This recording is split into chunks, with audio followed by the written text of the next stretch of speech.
fuck? Hello out there. We're on the air. Welcome back to another episode of the KNGDOM Golf Show. The new name for the KNGDOM Golf Show. Figured we should have some golf in it since it is mostly about golf. We got some other stuff though tonight. Reggie's not in the house. He's over in Portugal at what he calls the greatest party ever. So hopefully we'll have him back next week. But in the meantime, you got me and Drummy. So we got a little bit to talk about. We've been off golf though for a while. It seems like, I don't know. It's July 7th today. Summer seems like hasn't started yet. But anyways, let's get to the show. Drummy, get ready to go here. We'll be back in exactly 30 seconds.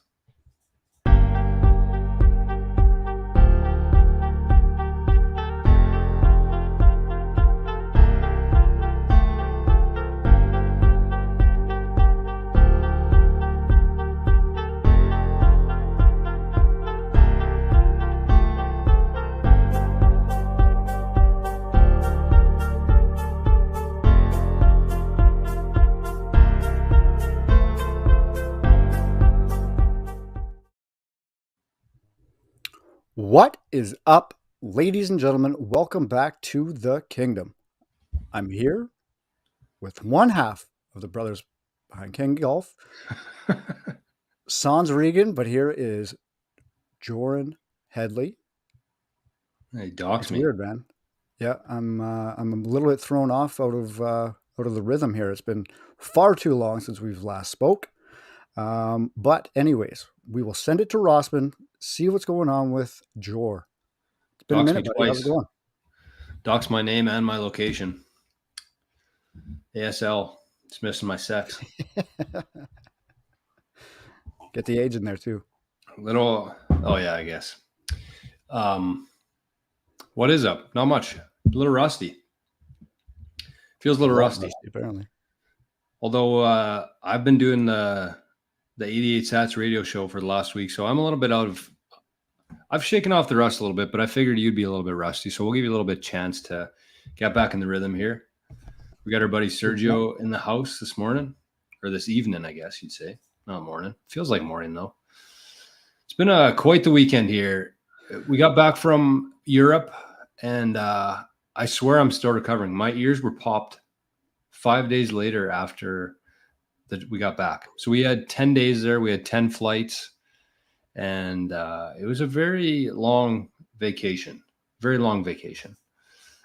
much drank every day. Not heavily, but had a couple beers every day. You go to the beach or you go walking around town, you grab a couple beers. But it's good to be back. It's nice to be back. It seems like we got such a short summer here, and we haven't had a whole lot of summer yet. Where all did you hit before you get too far from the trip? So we started in Amsterdam. Notice my shirt. I'm in super tourist mode right now. Actually, I only bought the shirt because they lost my luggage twice as well. No way. Twice. We lost it on the way to Amsterdam. I went a day without luggage, and then we lost it on the way to Portugal. I went another day without luggage. So bit of a downer in that regard. But and when we got it back from Portugal, one of the wheels was busted off, so I have to drag a tripod around for the rest of the trip. Perfect. Which was not an easy task going through some of those airports. Like London was nuts, Madrid, and then of course when you're in Venice, everything's boat taxis. So we had to haul that thing in and out of the boats. Weighed about 60 pounds and had 3 wheels on it. So good times. Yeah, I needed a shirt for.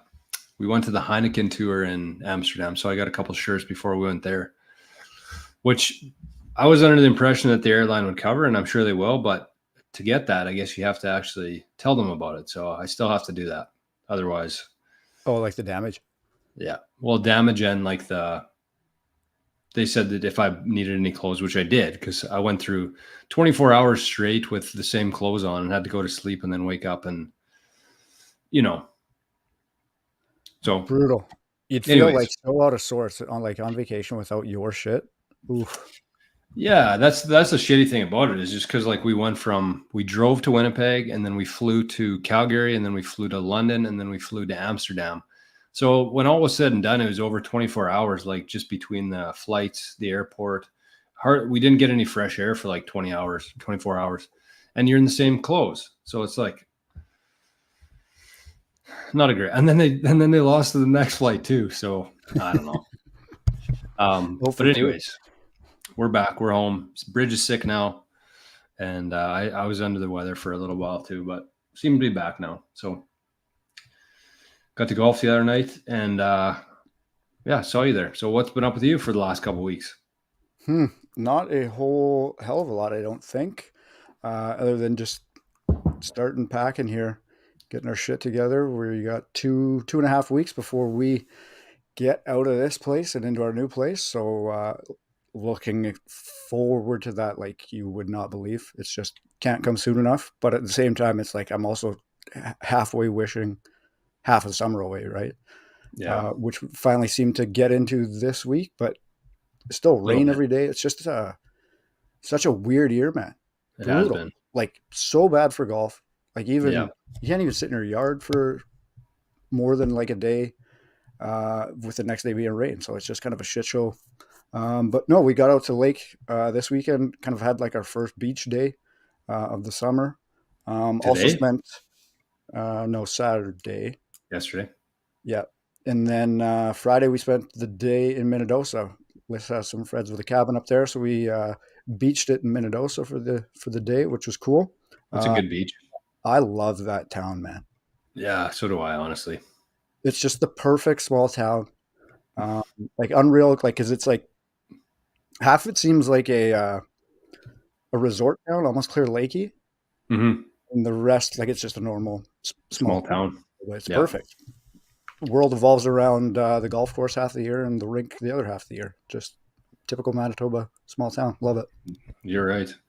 Speaking of that, we got some good info on the Mid-Am, the men's and women's Mid-Am that was in Dosa over the week, I guess it was, right?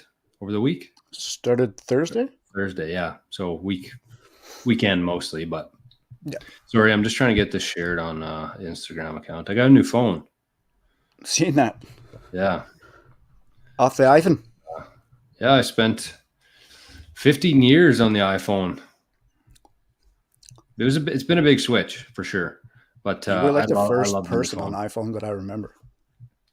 Honestly, like I had to go from MTS, which was kind of like cell phones were fairly new at that time, which is hard to believe now. But I had to go to Fido because MTS actually didn't offer iPhones yet.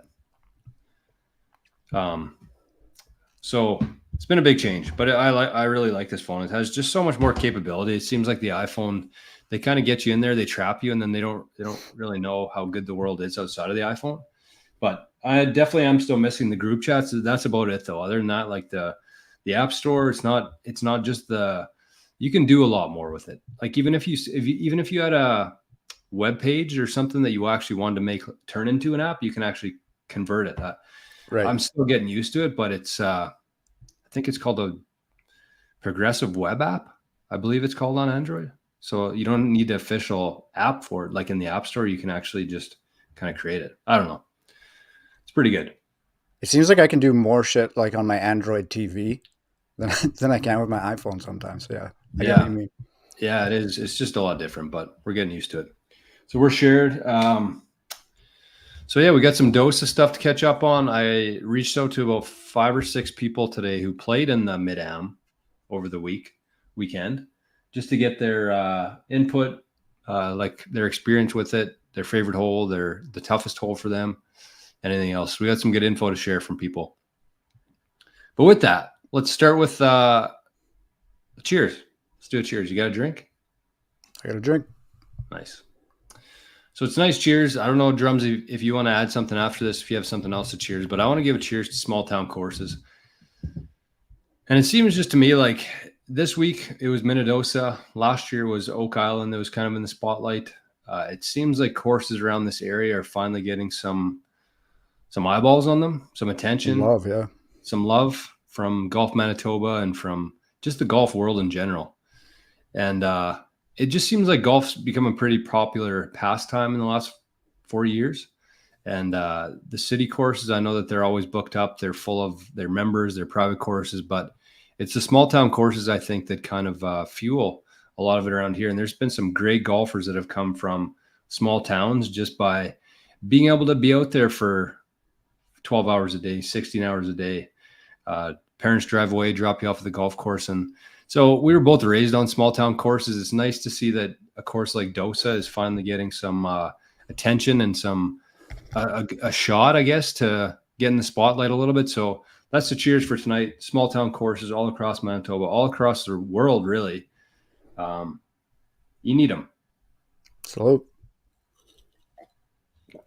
And they also don't have the budgets that a lot of the city courses do. Like, even think about Rossman Lake. Like, Dwayne, he's been here for 20, 25 years now. They're finally building him a new shop.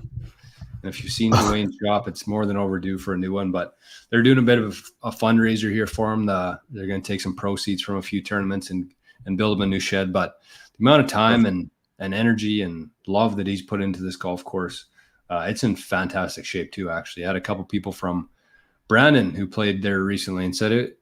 Colton, actually. It was Colton who said that Rossman was the best conditioned course he's played this year. So nice. A little wet right now. Everywhere is wet. And that was kind of the theme for a lot of the boys who replied to the message today. So it was pretty wet, but seemed like they did what they could there in Dosa. So let's move on here. Let's get to around the greens. Do you want to start? What do we got here, Drummy? I got some stuff to add too. So me and you might have to tag team this one tonight, the around the green section. Cool. We'll go back and forth. First, I think we should start with AC, our boy. We got, I think it must have been last pod, which again seems like a month ago. You mentioned he had himself a time when he was here, new course record.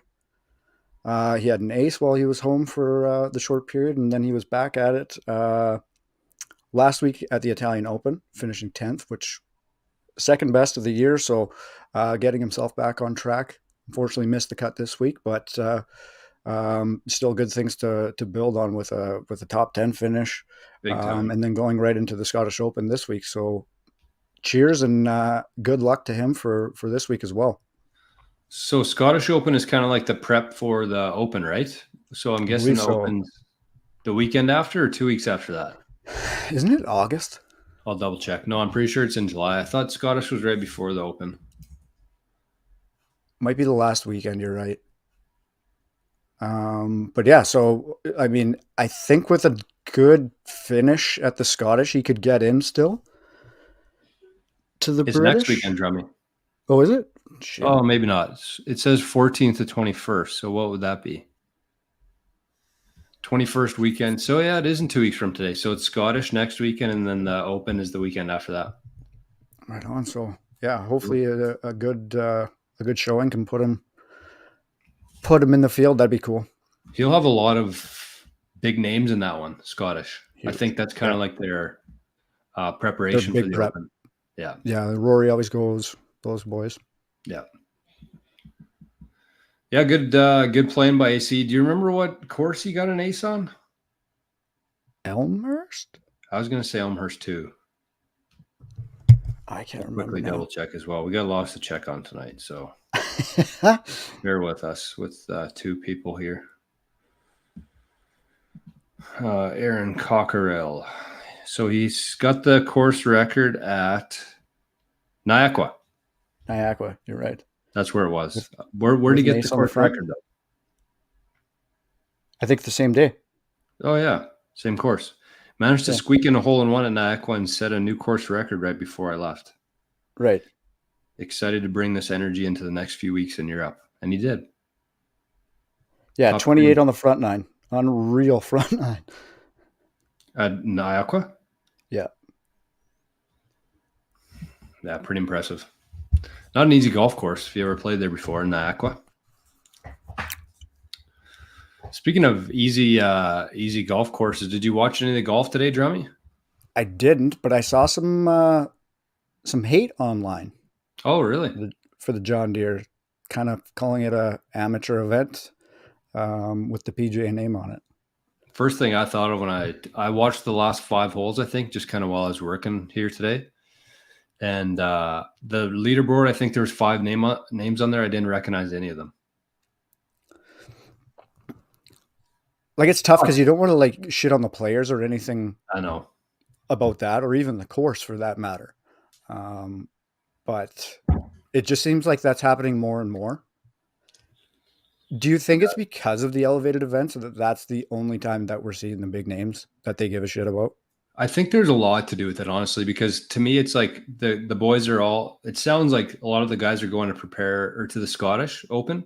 Right. And so this would be like the next week would be a travel week. And then it's the Open, which is like the last major of the year. Right.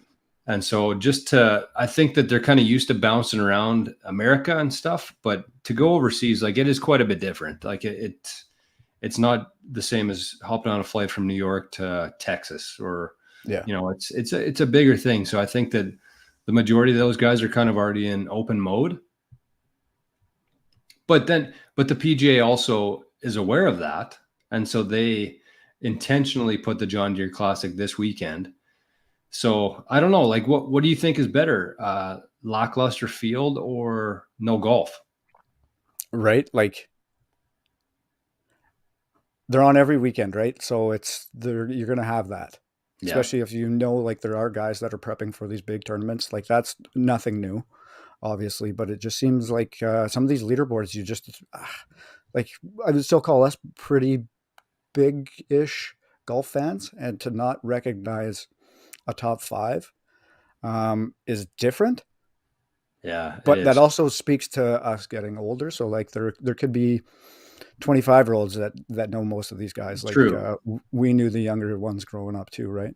True, and I think 2 of the top 5 guys were 22 and under. Right. So, sorry, I'm just posting this. How about these Stop Oil people? Didn't see them. They were there again today? Not today, but that was 2 weeks in a row, I guess, that they pulled that shit at the off. PGA. Yeah. Oh, I didn't see it, thankfully. Yeah, just brutal. Like, I don't know. There's just, to me, oil, I think there's such a misconception around oil and energy in general, honestly. And, one thing, I've spent the last couple of years, as most people would know, pretty wrapped up in the Bitcoin world. And the one thing that's really kind of caught my attention out of the whole thing is the energy aspect of the energy component. And I've kind of gone down a few different rabbit holes in the last little while, and nuclear is kind of one of them. But I just think that there's a big misconception in terms of nuclear. Very interesting. But even with oil, it's like people think that it's such a scarce resource and so harmful and everything. It's like, it's literally the Earth's blood. Like it's unlimited. 90% of the Earth. Yeah. Yeah. Like the Earth is basically providing it to us. And I just don't get, there's just such a disconnect between reality and what people actually believe in their head, because they've been so programmed for so many years to believe that way. And it's just like, I have a hard time even thinking about it or worrying about it too much. But anyways, I didn't see it. Glad I didn't. So, I mean, yeah, what do you think in terms of, would you rather see a John Deere Classic and see some of these smaller names, or would you rather them just get the weekend off? Like, no, I still think like this is how you build the next batch of characters, right? In 5 years, these guys could have 6 more wins under their belts and become the next top branch of players again. Like these will be the Ryder Cup teams and that type of stuff. So like everybody starts somewhere, so it is cool. Like you can get to see them in that early stage and then watch the progress, but it's just a different viewing experience for watching people you don't quite know, as opposed to Scotty but I don't know, like, would you rather that or watch Scotty every weekend win and dominate? No. I kind of like it. I enjoyed watching it today. The guy, I forget his name, who won. I had it. Dustin something. Anyways, he shot a tournament record winning I think it was minus 28. So pretty cool to see. And then I think there was a couple of minus 24. The amateur that finished tied for second place, Luke Clanton was his name. Right. And he actually finished, this was his second week in a row, finishing in the top 10, which hasn't happened since the 1950s. So pretty impressive stuff. I mean, what do you do at that point? You finished 2 weeks in a row, top 10 in a PGA event. Do you think it's probably time to turn professional? I mean, at 20, he'd kind of be going into the middle of his college career. Like, it depends what you're wanting out of your college career, I guess, right? For most of those guys. I'd Are skip you looking to go for the championship, or are you just skipping right into the money? I mean, yeah, that is a tough decision because, like, we got Mav 21 in the house. What is up? All caps. We got. I don't know what the right answer there is. It's like, I wouldn't go to school to be if you're finishing top 10 2 weeks in a row in the PGA Tour. I get that they're kind of like less elevated events, but at the same time, that's a tough 4 years, I think, in your life to pass up, especially if you're there on like a full ride scholarship or something at like an elite school in the US. Like, I'd have a hard time just abandoning that, Right. But at the same time, it's like, you want to start making some money. How much money did I just miss out on? That's the tough thing. But what's more valuable? A couple $100,000 or 4 years of university in the States? And then you get into the money. Like, fingers crossed, right? Hopefully. But yeah, that's tough. I mean, what is it, like the collegiate NIL stuff, name, image, likeness, where they can start making money off like different promo? smaller sponsorships and promo and stuff like that, so they can potentially make some money. But yeah, like, I don't know, like, I didn't see like what the purse would have been for this kid, but let's say he could have made 300-400 grand in the past 2 weeks. That's pretty crazy money that you don't get to sniff just because you're a collegiate player still. That's like 6 Bitcoin, right? Is that Maybe 7 now. Mav, yeah, maybe 7 now. Mav says, is there a Zap.stream? No, there isn't. We did Zap.stream for about 3-4 weeks in a row. I think we had one comment in there the whole time. And so we switched back actually to Twitter. Hate doing it, but that's where there's more people on Twitter. There's more golfers on Twitter than on Zap.stream for sure. But bright future with Zap.stream. That's one of the streams I do the show on every morning. Mav says, can't they make money off sponsorships now? Yes. What did you call it, Drums? Name, image, and likeness. Yeah. NIL deals. Which makes sense. That was such a crime that they couldn't accept any money for a lot of years. Like, I mean, golfers were the bottom of the barrel compared to football and basketball and stuff like that, but still. Very true. Mav says we need to fix that. Yeah, we could fix that. We just need to get a few more people in the stream, I guess you'd say. But for now, we're here. So what else, Drummy? What else we got? I got to open the window here. It's cooking.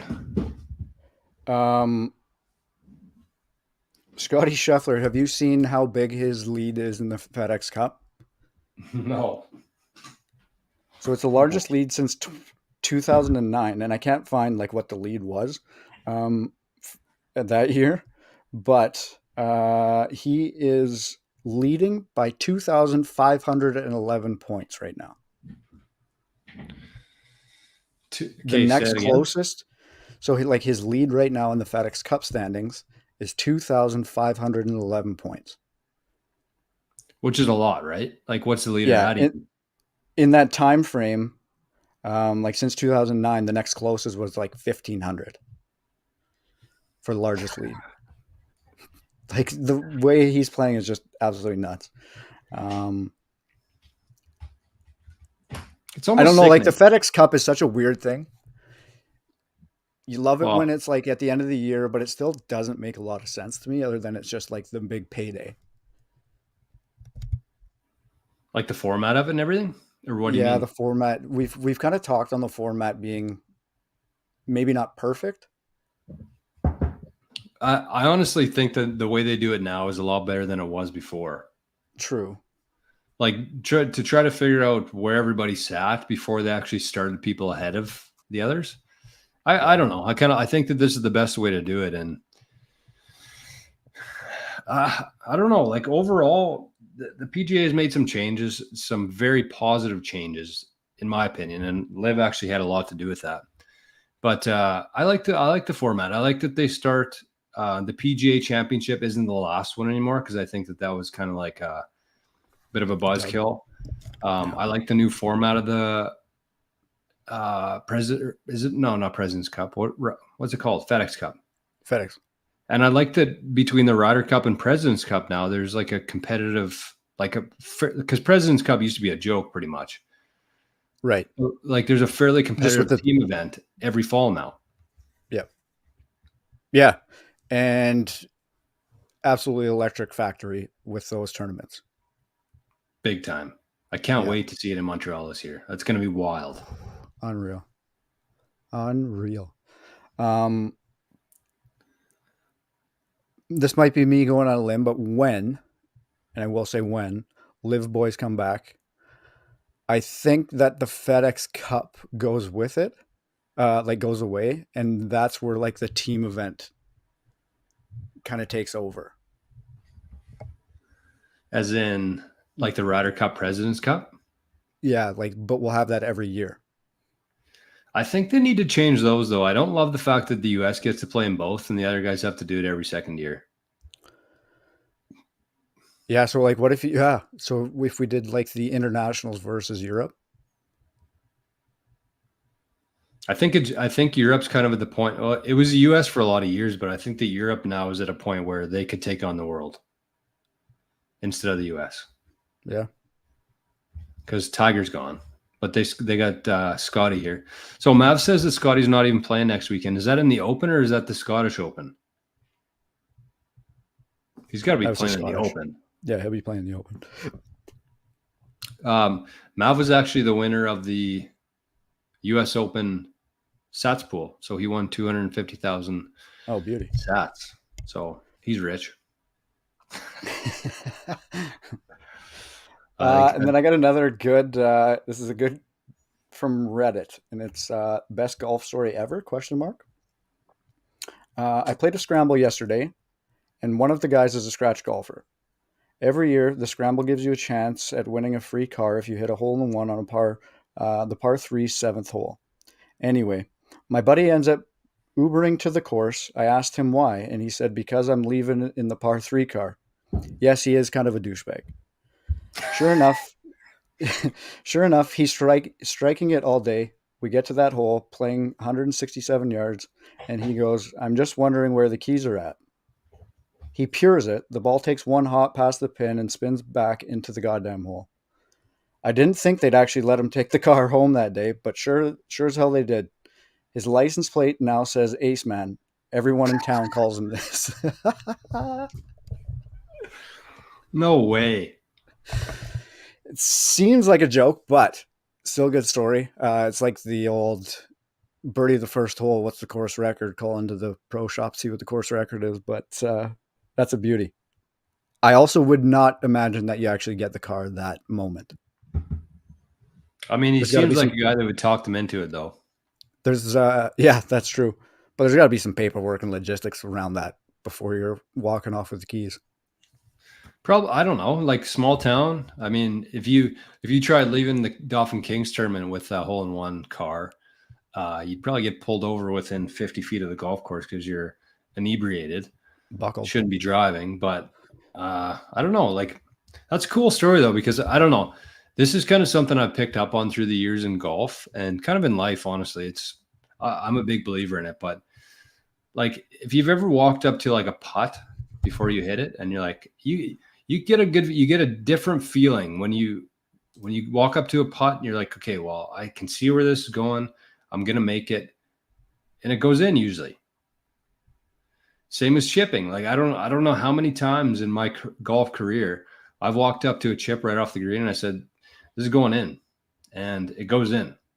So I'm kind of a believer of like talking things into existence and like letting your body just kind of fully take over of everything instead of overthinking things. And I mean, it's a little bit different to say that and get a hole in one. Obviously, it's next level, but I think that there's honestly something there.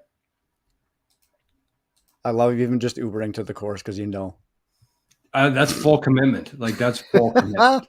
That's fully believing. He had no other options. Yeah. That's actually amazing. What was that called, Drummy? The greatest. It was just from Reddit Golf, and it was the greatest golf story ever? ? Okay, so let's follow up the greatest golf story ever with the greatest parade speech of all time. Drummy sent me this 10 minutes before the show today, so I've not watched this yet myself. But as the people of the podcast know, I'm a very big Paul Maurice fan, have been for a lot of years now since he was in Winnipeg. Speaking of Winnipeg, I heard old Patty Laine might be making his way back to the Jets. Circling back? Have you heard that? Heard that. No. That might make me a fan again, to be honest with you. Really? Yeah. I love Laine. I haven't thought about him for a lot of years, but I have a lot of Ilya Kovalchuk memorabilia, and I have a lot of Patrick Laine memorabilia. So here is Paul Maurice. Oh, here's a live on the fly. Actually, we'll watch this video and then we'll get to Fifth's pet peeve. Okay, here we go. I'll mute myself. You know, a lot of people thought he was finished. He kind of thought he was finished coaching. Then he watched the Panthers play a little bit. And he got a phone call. And from the bench in Toronto last March, Paul Maurice has waited forever. Panther Stanley Cup winning head coach Paul Maurice to take your That's not getting old. I bet not.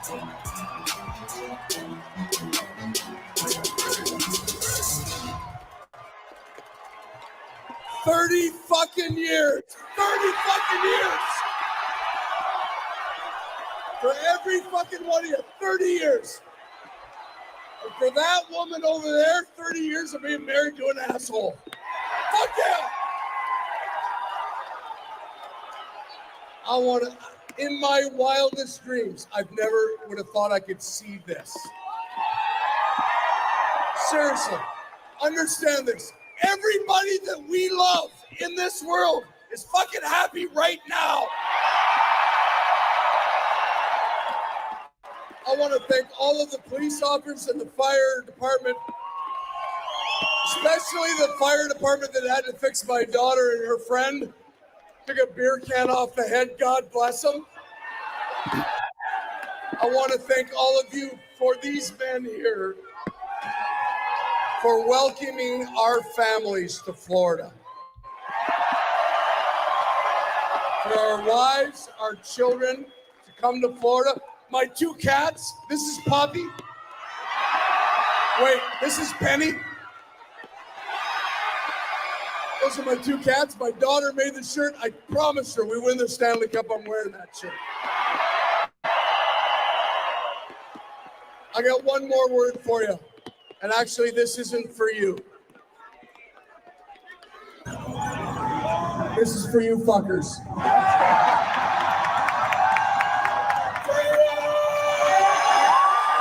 One more time, Mo. Once more.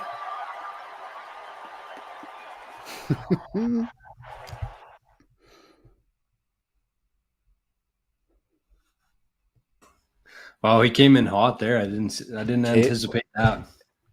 He was buckled too, but Hammered. Put a mic in front of that gentleman's face and he spits out gold. What did he say at the end? Freedom? That's what it sounded like. I don't know what that meant. I didn't get that. I'm not either, sure he knew what it meant. Obviously, they knew. Yeah. Good to see. Cheers to man. What a run the Oilers had there, eh? At the end. Crazy. I didn't watch a whole lot of hockey this year, but I was very intrigued by that series. I actually stayed up. We're in Portugal at the time. The game started at 2 a.m.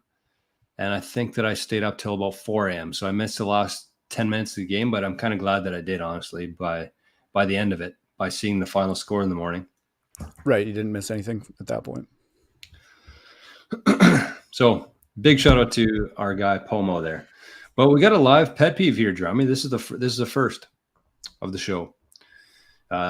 We got Scott Fithy in here, our buddy. Pet peeve: when you chip in for eagle from 100 plus yards and the guy you're playing with pulls your ball out of the hole and toss it to you before you get to the hole to grab it. I saw a video of that. Whoa. And I thought the same.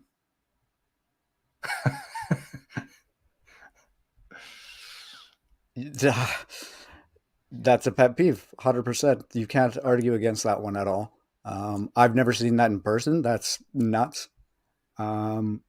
It takes some stones to pull that off. I think that's crazy. I saw the video, and first he actually finished his. He had about 6 inches to the hole and put it in first, and then took both balls and threw fifth his ball. And I thought that there was something off there. So, anyways, it's not quite the same as like a hole in one, but also from 100 yards chip in. I mean, the only difference there is really the score. Obviously, a par three is a little bit more yardage there, but still, holing out from that far deserves grabbing the ball out of the cup. Unless you're Reg and you're getting them on 3 at Rossman. Yeah, like that's essentially you got a hole in one.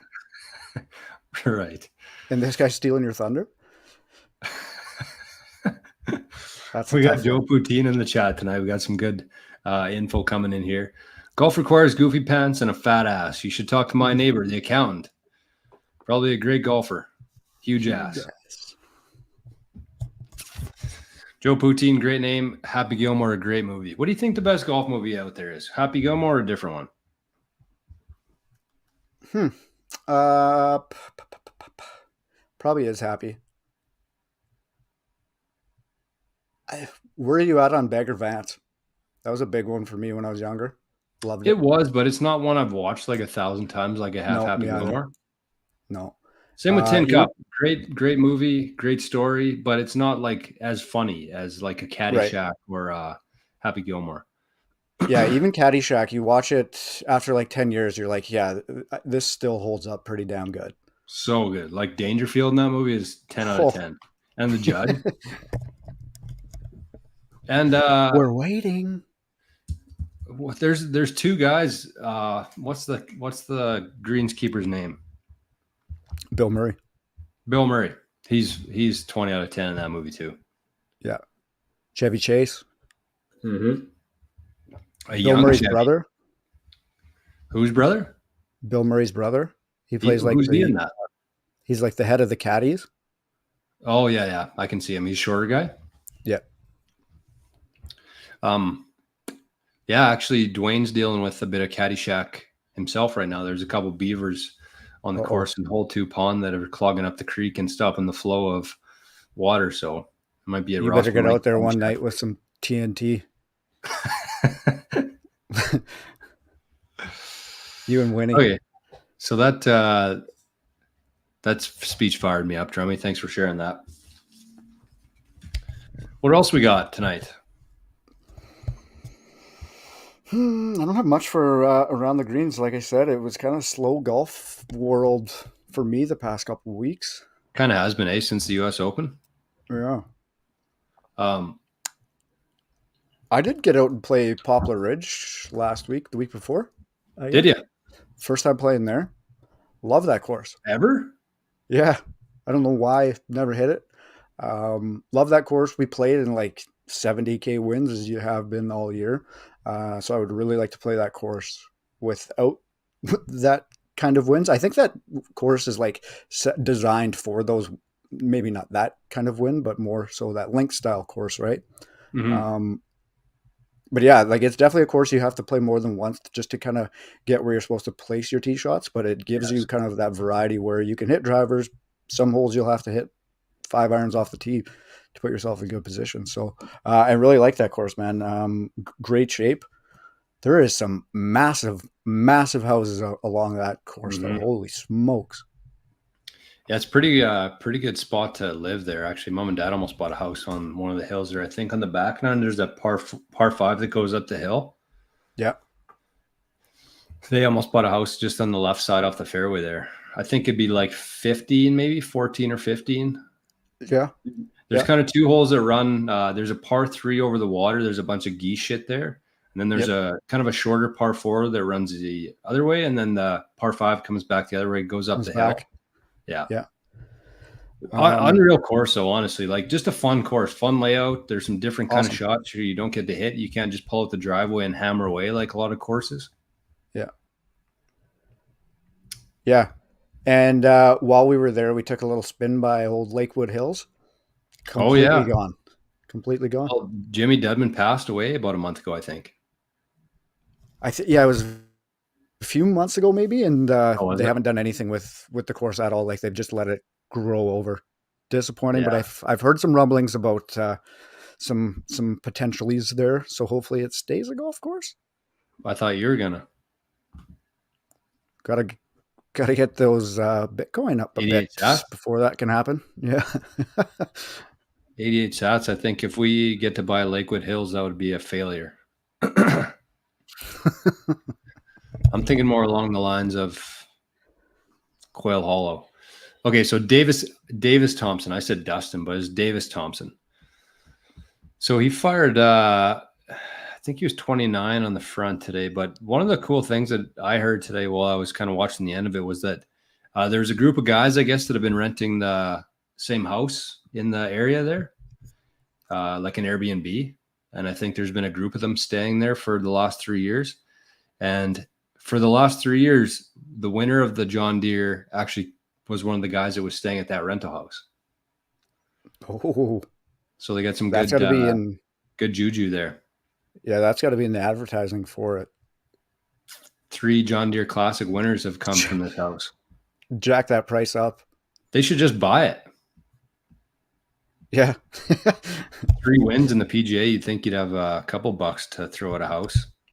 It's pretty cool, though. Like, that'd be even after 2 years in a row, I think that would have probably had some meaning for them. But now 3 years in a row. It'll be a mad dash to get that house next year. Yeah. They're probably already booked up for next year. Yeah. Okay, so let's do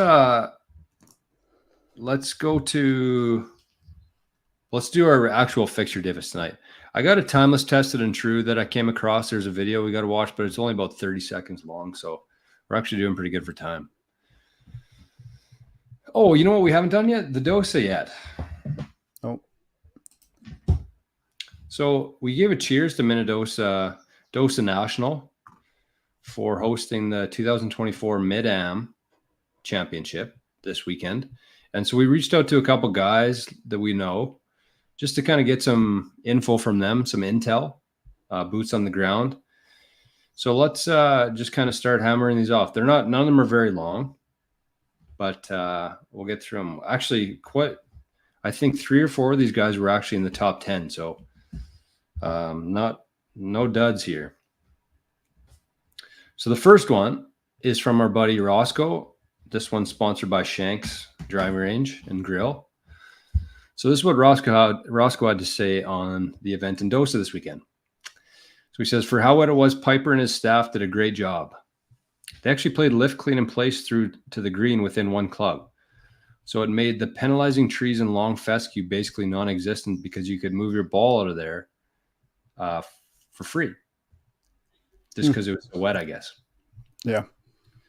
So he said some of the pins were in spots that if you weren't below the hole, you were absolutely fucked. I saw guys 4 and 5 putt or chip balls off the green and away 30 yards from the hole. Wow. He said, I made a quadruple bogey on the first hole on the second round, lost my swing and didn't know how to golf for 3 holes. Turned out making 6 birds. And if I didn't 3-putt 18, I would have shot even par. Just proves that you're never quite out of it. Love it. So that's for Roscoe. That's probably pretty rare that they would have a lift, clean, in place for a full club at an event like that. It must have been pretty damn wet. Yeah. So Roscoe, do you want to just maybe bring up the leaderboard here and you can kind of as I go through these names, you can kind of see where they finished. I think Roscoe was mid-teens. Roscoe was T16. 16. And what was his round? I don't have that one. So second one here was from our buddy Josh Bevan of Hecla. And he said, course condition was great for the cards. Patrick and the crew were dealt with the weather. I thought the course played pretty tough with the wetness of the course and the soft and slippery greens. Favorite hole is number 9, such a fun par 5 where you have to lay up off the tee and have a long iron into the green. Definitely gettable with a good tee shot. The hole that gave me the most trouble by far was number 7, which is the one I believe that goes right up the hill. There's a little creek that runs about 100 yards before the green. And he said, perfect tee shot every day and missed the long pin and found it impossible to 2-putt from up there. Played the hole 5 over through 3 days after finding the fairway every day. Generally, I hit the ball really good, but distance control has to be perfect for those greens. Missed longer in the run spot many times and killed my score. Actually, the hole before that, number 6, has a very odd green. It's kind of like a cowboy hat almost. It's everything funnels into the middle. And so when the guys put the pins kind of on either side, that makes for a pretty tough couple putts there. How'd Bevan finish? I don't think he had the finish that he wanted. I'm just trying to find. I only had the top leaderboard. Oh, I got this from Thomas Friesen, who had a pretty good. I think Tommy was in 3rd after the first day. He had a really good first day. But I asked him and he said, thanks, like me specifically or the course in general. So we don't have anything to report from Thomas. I didn't reply to him. Why can't I fucking find this? And we got a lot of info here from Boomer. So Marcus Freeze, how did he finish? He was kind of around Roscoe, I believe. Load you mother. Marcus Freeze. Okay, I'll start talking, Drummy. So he said, played a practice round Wednesday afternoon when I got there and was warned about the soggy conditions. I kind of figured that it would be the case, but not being from the area, I wasn't ready for how wet it actually was in a few areas. Seems like this area in Manitoba has got a lot more rain than kind of anywhere else in the prairies. It's brutal. But he said, I found myself marking down the worst of the worst for casual water on my scorecard just to be aware the next day. After hearing from a guy in the group behind us that they've basically had rain for the previous 6 days, it made sense why everything was as wet as it was. That being said, now being done the tournament and dealing with rain every day during play, I'm amazed how well it was held together. Big credit to Mendota Golf and their staff for keeping it playable. I said, I wouldn't say the course was overly difficult. If you hit your approach shots in the greens on the right side of the hole to take advantage of the putting uphill, it was very scoreable. Obviously, given the fact that a 62 was turned in on the first day, shout out Adam McDonald. Alan. Oh, sorry, Drummy. Alan McDonald. What did I say? Adam. Oh, Alan. Al. The front 9 was smaller greens, which I wasn't used to, but made for a fun challenge. I enjoyed the back 9. More openness, the risk rewards off the tee. The hole that gave me the most trouble wasn't the hole I made my only double bogey on, but rather hole 7. An uphill par 4 with a deceptively aggressive sloping green from back to front. This hole sticks out in my head because I had to make a 1 comeback 12-footer for par and 1 14-footer comeback for bogey after chipping it 3 feet and sending my par putt almost 20 feet down the hole past the cup. I said, one thing I know now is that I clearly didn't learn during the practice round or the first or the second, but seemed to pick up on the last 3 holes of the final round is that those greens do not cater to the try and make your first putt and worry about the second one if you have to style of putting. I never have liked to putt defensively. I want to make putts, which is why I turned in 8 3-putts this week. Oof. The second round was pretty slow, but I've definitely played longer rounds in competition. Overall, it was a great experience. Mendota, Patty Law treated everyone like gold from what I saw. Even when I walked out to my truck after the final round and was boxed in by 2 vehicles, the situation was remedied swiftly without altercation so I could get on the road back to Saskatchewan. I don't want to sewer the ruse. Hold on. I better read this first before I say it. That was Marcus Fries, Yeah. and he finished T20. He said he doesn't want to sewer the rules official that Oh, fucked him those during the round. So sitches. we'll hold off on that. He said he'll tell us one time in person.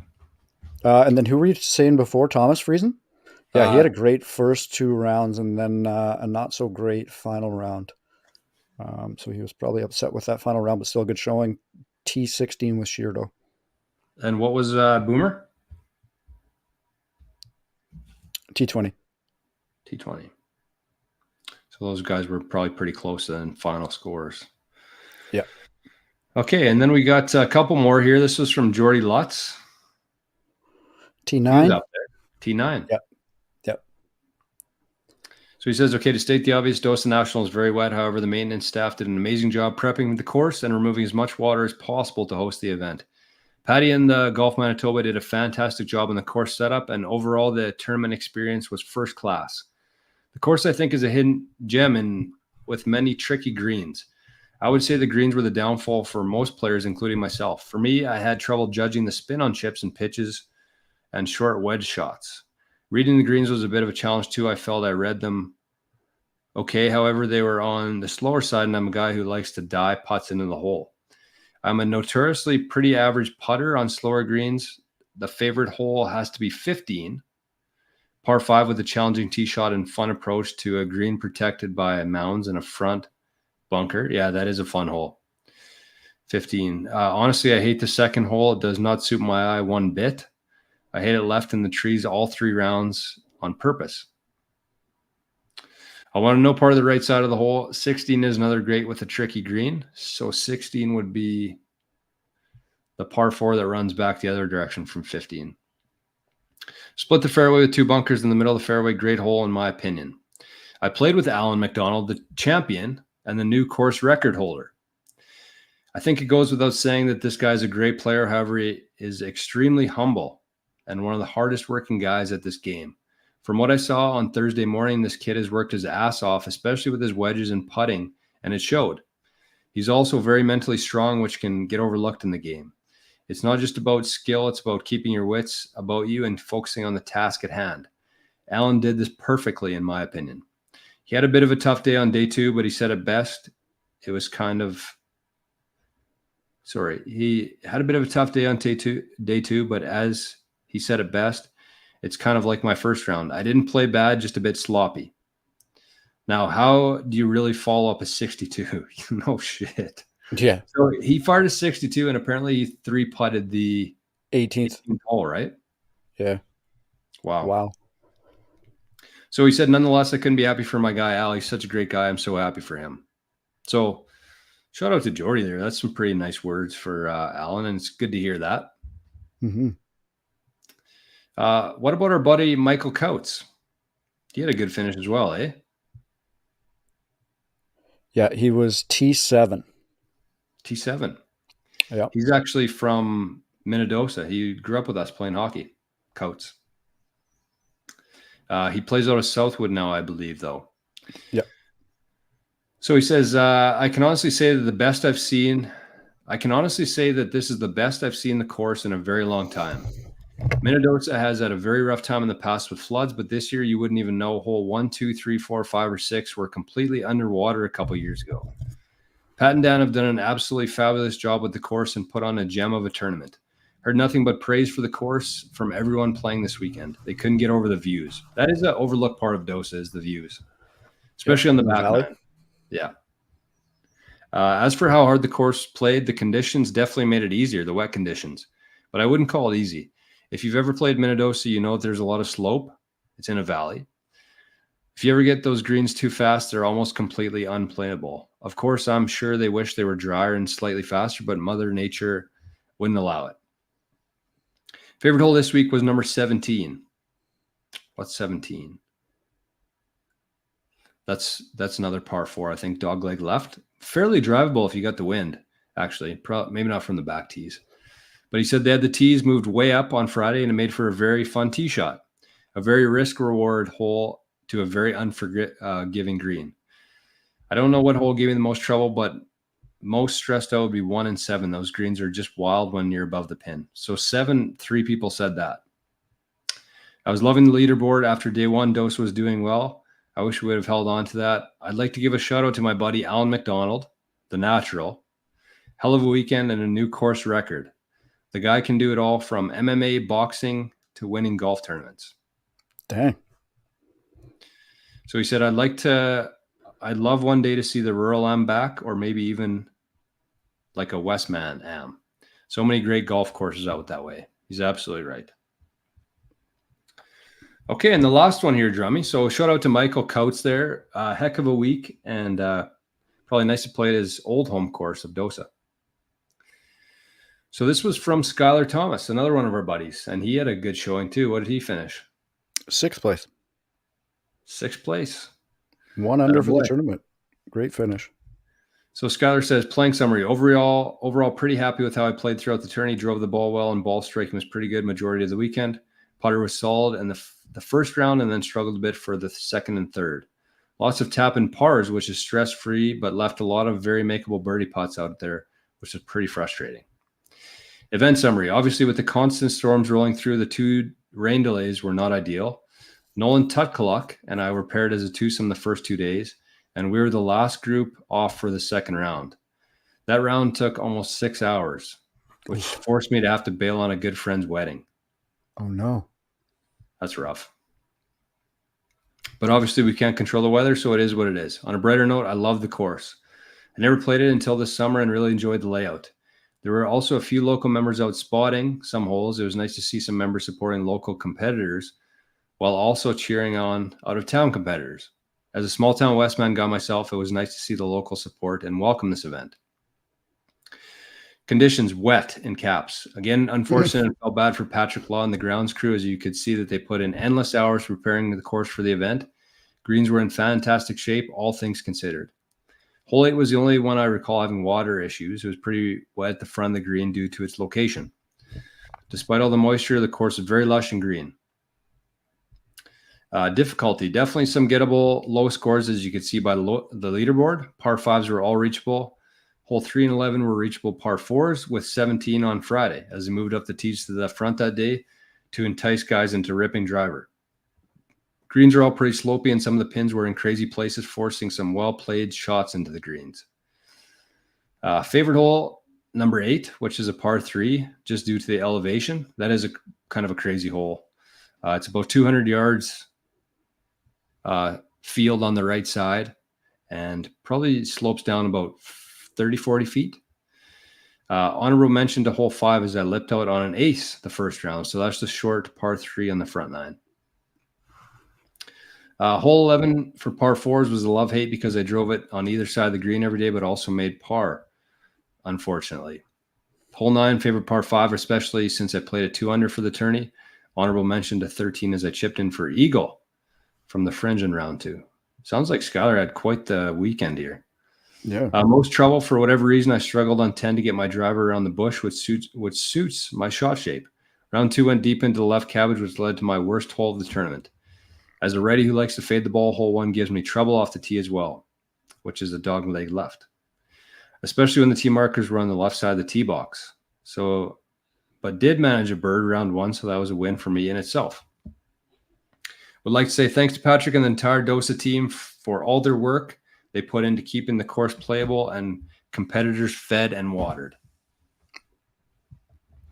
Perfect. Sounds like overall scores were, like, from the leaderboard, scores were good, man. Like -10 winning it, -8 second place, and -7 third. Incredible golf, it sounds like. And not surprising that Patty is getting a ton of love. He's getting love every time we open our mouths about this course on here. So it's great that the rest of the province is taking notice too. And like they said, the weather's going to weather.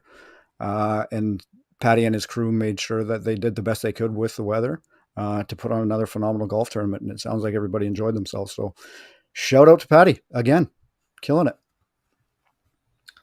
It's been tough for the Dosa crew there and Nipoa. Both those two courses have been and Wheat City, I mean, at the same time. But Dosa and Nipois, they've had a last couple of years have been really tough for them. As Michael said there, what did he say?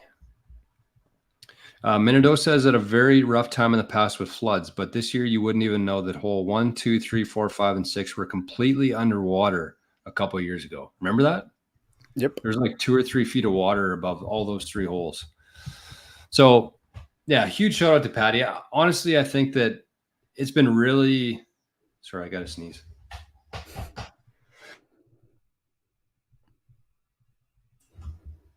That was a quick reaction time. What was I saying? Oh, I mean, it's been shitty, and it's been so shitty here. This area has got so much rain, but I honestly think that like those couple of years probably really prepared that crew for this type of event. Mm-hmm. They know how to handle water now. They probably put in a few different irrigation systems there. So it worked out pretty good. Trev's in the house tonight. He says Dosa was wet but playable, and they made it work. Was Trev in the mix there? Yeah. How'd Trev finish? I seen his name. I don't know where he was. He might have his own comment in here. Sure, I saw it. Joe Boutine says, I saw Corey Connors once, kid from Listowel, Ontario. Trev says barely a participant trophy. Okay, we'll move on. All right. Okay, so let's we're at an hour here, Jummy. The guys they said more than I thought they were going to there. But that's good. Yeah, that's perfect. Good info for us. And I'm sure Patty will appreciate hearing that. Okay, so let's do a fix your divots. Let's just give a quick shout out to Jordy Lutz. He's one of the guys who helps put on the Prairie Scratch Tour. I think the next event, I looked today, they got one coming up. Registration just opened up last week, and it is it's a Summer Showdown, I believe. Better get this right. Summer Showdown at Quarry Oaks. So registration is now open for the 2024 Summer Showdown at Quarry Oaks Golf Club, which is July 27th and 28th. So head over to prairiescratchtour.ca or check out their Instagram, Prairie Scratch Tour, if you would like to partake in that. The best golfers in Manitoba, the best tour in Manitoba. Big shout out to them for sponsoring the show. And Drummy, what is the Fix Your Divots, the second one of the night? Okay, so this one we've got a double up here, and this one comes from our boy Rubes and Keebs. 4 golfers, 4 carts at city courses where they don't have enough carts. Make a friend or walk. So that was from Rubes. And that was from Rubes, and then the next one's Keebs? Yeah. More carts than needed. 3 carts for 4 guys. Unneeded wear on the course. You've been seeing I haven't come across this one pretty well, I guess, just locally since COVID. And I'm not going to lie to you. I was kind of a fan of it during COVID. It did quicken the speed of play, which can sometimes be a thing. But yeah, 100%, I do agree. Like the unnecessary wear on the course. We got to do everything, especially when it's this wet around here. We got to do everything that we can just to preserve it as much as possible. And like you said, make a friend or go with a buddy, even if you're just getting paired with a random on the tee box. Don't be afraid to hop in a cart. Save yourself some dough as opposed to renting the full cart. Go halfers. I think a lot of this too is older gents like to take their own cart so they can go their separate ways as quickly as possible off the tee box, because I know that happens a lot. But yeah, with the boys on that one. Yeah, I agree with that as well. Actually, Colton was talking about, who was it? Anyway, somebody during around the other night was talking about it. Said how their retired crew loves to go 4 guys, 4 carts. Mm-hmm. Almost threw up there. Oh, good. Oh, there was a chunk. Clip. There was a chunk. I don't know if. Oh, you're a Caesar guy. I don't know actually know what it like. What is clamato? It's got to be clams. I don't like thinking about that. But anyways, I just had like a chunk of clamato in this drink, and it was slimy. Ugh. But we got her down. So yeah, my thoughts on that is like, I mean, that must be a city course thing, because I guarantee that the old boys around here are too cheap to be paying for. Like, do they pay for full carts with that, or does the course charge them half cart for that? Because that wouldn't make sense if they were out of carts and they're giving 4 golfers 4 carts at like a normal rate. Like at the normal half? Yeah. Yeah. Like, who's paying for that? That'd be like like $80 cart nowadays. Yeah. Oh, that was gross. Anyways, yeah, I mean, I'm with Keebs and Rubes here, obviously, but make a friend or walk. Like, I just find like golf is so much more enjoyable when you have somebody to ride with. It's different if you don't really know the guy. It can be a little bit uncomfortable for at least the first couple holes, but at the same time, like, you're probably going to have a pretty good relationship with the person as long as he's not a complete jackass out there. But there's no better way to make a new friend than by sitting on a golf cart and slamming a few beers with a guy. Oh, no better way to spend 5 hours, 4 hours, whatever it ends up being. We get a question here from Kelvin. It says, as a new golfer, should probably look this up myself, but wanted to ask, why such a divide between PGA and Live?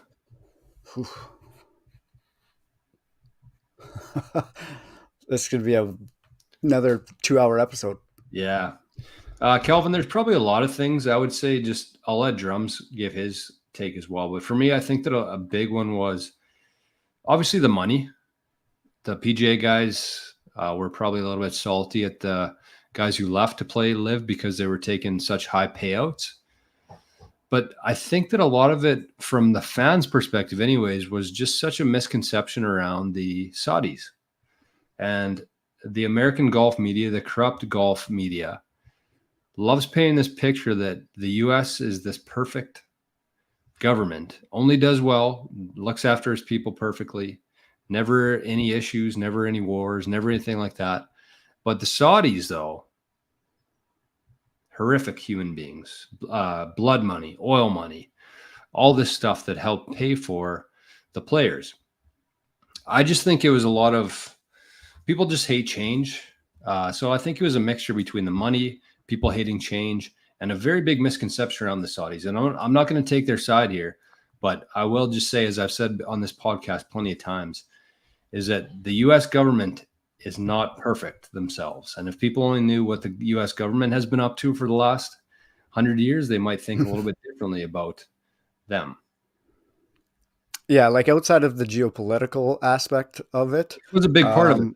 It was a huge part of it. Like, that's what the media pushed around it. And then it wasn't even just golf media. It was front news on CNN every time you turned on the TV, which is weird. But like, a lot of the golfers, their perception was this could be killing the PGA Tour and competitive golf in the process because of the difference of style of play, I guess, for what Live is, 3 rounds opposed to 4, taking or poaching the best players on tour to join the new league.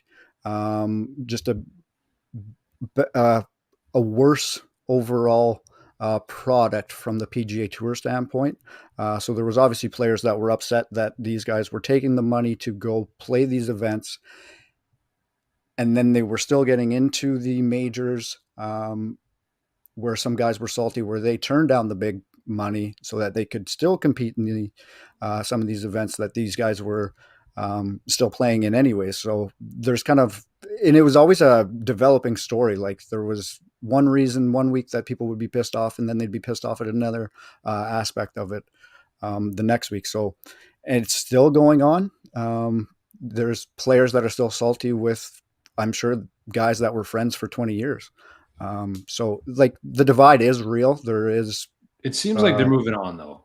A bit of a fracture in the golf world, but there is some people that are over it and some people that are just like, okay, figure this shit out. It seems like there is going to be a point where we get to some sort of coalition or whatever they want to call it. And it can't come soon enough for most people. Agreed. So, yeah, I think just to piggyback off Drums there, I think that we hope obviously that there's a solution soon. The best golf is when all the best golfers are playing golf against each other.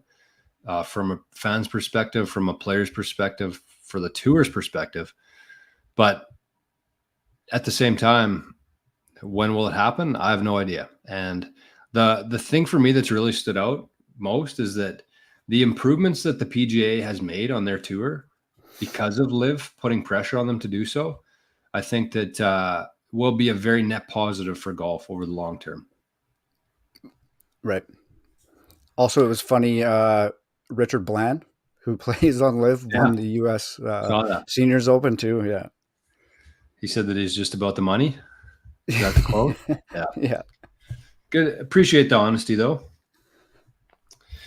Trev says, seen it at Shiloh often, but if it's with their own carts, is that better? Oh, I mean, Rube said he was worried about where there's not enough carts. So that would solve that problem. If they have their own carts anyways, they're not messing with the rental car fleet. And Keep said more unneeded wear on the course. And I think where that really comes out, because if you think about it, there's two guys on a cart, you still got to go to both shots. So you're still weaving around everywhere. But when you're leaving the tee box, you have 4 carts leaving, and that's usually pretty wet. You always see like roped off areas, and around the greens. There's 4 carts up by the greens. So I think that's where Keebs is really focused on, is the tees and the greens there, which we all know damn well that not everybody follows the path either. In those situations, it just becomes Shriner Circus, and yeah. So I think Shiloh's a little bit of an exception because they have such great drainage there. So probably okay, but for most courses, it's a lot better if guys are like in some of the nice golf courses like Cabot Cliffs. You can't even take a golf cart out there just because of the wear it does on the course. Okay. So let's we got one more thing to wrap up. Drummy, you got anything else for tonight? Nope. All you. Okay, so this is another edition of the Tried, Tested, and True, which is a new segment we've been working on here. And this one kind of came about a couple hours ago, actually. I just came across this on Instagram, but wanted to share it because it's something that I've been kind of implementing into my game without seeing this, though. So I wanted to just briefly talk about it. This is our buddy Bryson. If I can find it here. Okay, let's get this. I can't full screen this, though. Oh, there we go. So this video is called Something That Every Golfer Has to Hear, Executing the Motion. So I'll let him talk, and then I'll give my take on it after.